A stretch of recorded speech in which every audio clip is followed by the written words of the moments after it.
Selamat pagi, salam damai sejahtera dari Tuhan kita Yesus Kristus selalu beserta kita dan ada tinggal di dalam hidup kita. Nah, pagi hari ini kita akan merenungkan firman Tuhan sejenak sebelum kita berdoa. Ya, firman Tuhan hari ini di Lukas 19 ayat 1-3, kita semua tahu judulnya sangat mudah, perubahan ketika berjumpa dengan Yesus.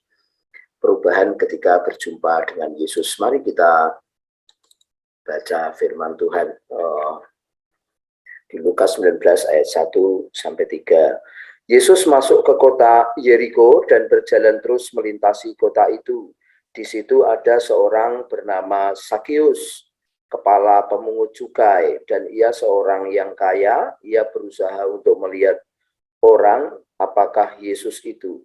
Tetapi ia tidak berhasil karena orang banyak, sebab badannya pendek.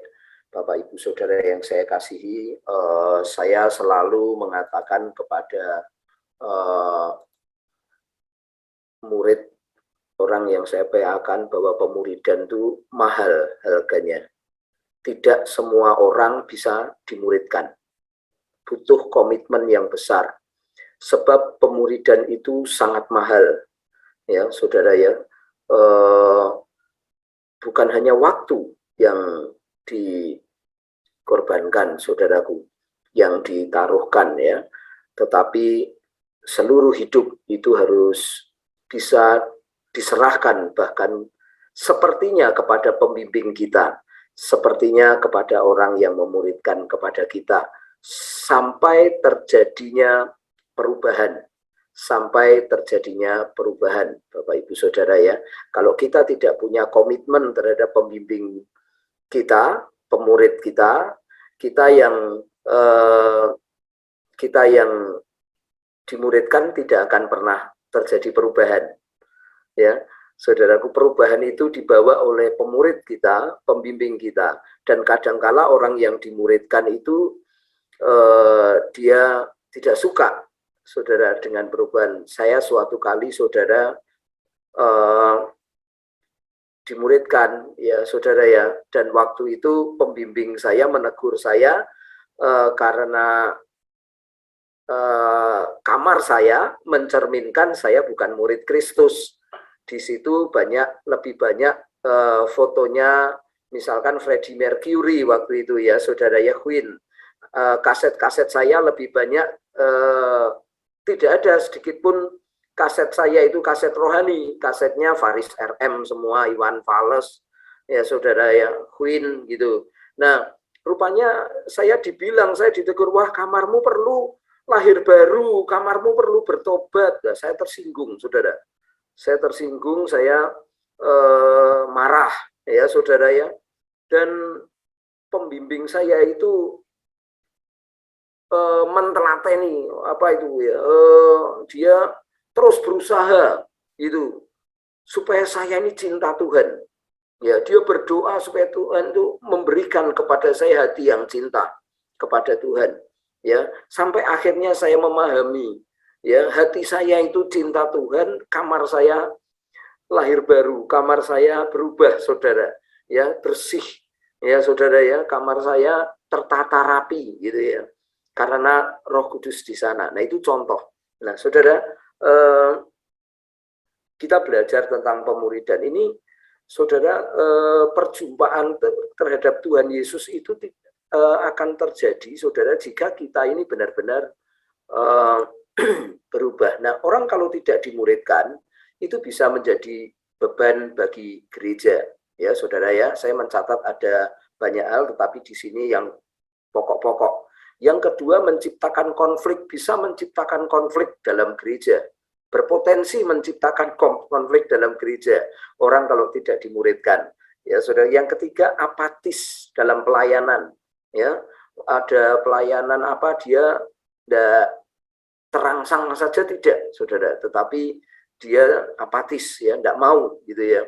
Nah, padahal saudara, di ilmu misi itu, saudaraku, gereja harus mampu mengubah itu menjadi modality bagi gereja, saudara, menjadi modalitas bagi gereja orang yang apatis itu, ya, saudara ya. Kemudian yang keempat, keempat bisa menjadi batu sandungan kalau orang tidak dimuridkan itu, saudara. Nah, Alkitab mengajari kita, bahwa kita harus memuridkan orang yang cakap mengajar, dan dia, saudaraku ya, saya ingin memberitahukan bahwa saya menemukan beberapa hal di sini yang Sakius dianggapnya itu sebagai orang yang cocok untuk dimuridkan, saudara, ya, cocok untuk dimuridkan. Sebentar, saya harus ambil yang ini. Ya, Sakius, saudaraku ya, ini cocok untuk dimuridkan. Sakius ini, saudaraku, orangnya, artinya namanya itu murni dan saleh. Ya, jadi dia kalau dijawab dipanggilnya soleh. Ya. Tapi saudaraku, dia bukan hanya soleh, juga murni. Ya, namanya itu keren. Nama membuat orang itu adalah visi dari orang itu. Dia seorang yang murni dan soleh, ya saudara ya. Kemudian saudaraku, tapi dia pemungut cukai, suka meras orang juga, ya. Yang kedua, dia orang kaya. Yang ketiga, tapi saudaraku, dia cacat, badannya pendek. Yang kelima, suka meras orang karena dia kepala pemungut cukai. Ya, pernyataan dia di ayat 8, nanti yang saya pernah peras tak kembalikan, gitu ya. Saudara menggambarkan bahwa orang ini, saudaraku, perlu dimuridkan. Orang ini perlu ketemu Tuhan Yesus, ya. Dan kita adalah media orang yang ketemu Tuhan Yesus. Dia betul-betul sebenarnya orang yang modalitasnya tinggi, saudara. Dia betul-betul orang yang punya capital, gitu ya, kaya, ya, saudaraku, namanya bagus, soleh, saudara ya, dan murni, ya, tapi punya kelakuan seperti tadi, pemeras, saudaraku, banyak pendek. Dan satu lagi, saudaraku, dia ingin berusaha melihat Yesus. Ada kerinduan, ini modal utama. Ada kerinduan orang untuk melihat Yesus, gitu, saudara. Nah, ini perlu orang dimuridkan. Nah, saudaraku, beberapa nilai yang saya berikan, saudaraku, untuk bisa kita lakukan. Ya, untuk kita bisa doakan supaya bangsa ini, saudaraku ya, Indonesia Raya, wah ini luar biasa, dari kata bantaran Nusa, ya saudaraku ya, penduduknya, saudaraku, dikatakan dulu penduduk Indonesia ini soleh, saudaraku, orangnya ramah tamah, ya, alamnya gemah limpah loh jinawi, kemudian bukan hanya itu, saudaraku ya, andap asor, saudaraku, ya, tepo seliro, orangnya dikatakan, wah itu, Indonesia itu dikatakan yang bagus-bagus. Nah, mari kita berdoa buat Indonesia. Mari kita menemukan orang-orang, saudaraku, yang ini benar-benar sebenarnya modalnya kayak si Sakius, perlu kita muridkan, perlu perjumpaan dengan Tuhan melalui hidup kita, dengan cara kita muridkan. Mari kita berdoa supaya gereja kita, saudaraku, dianugerahkan kemudahan untuk melakukan pemuridan ini, karena pemuridan ini mahal harganya, saudaraku ya. Pemuridan tidak semua orang bisa di sana, saudara. Mari kita berdoa, saudaraku, bagi bangsa kita. Mari kita, saudaraku, merindukan hal ini terjadi, perubahan terjadi.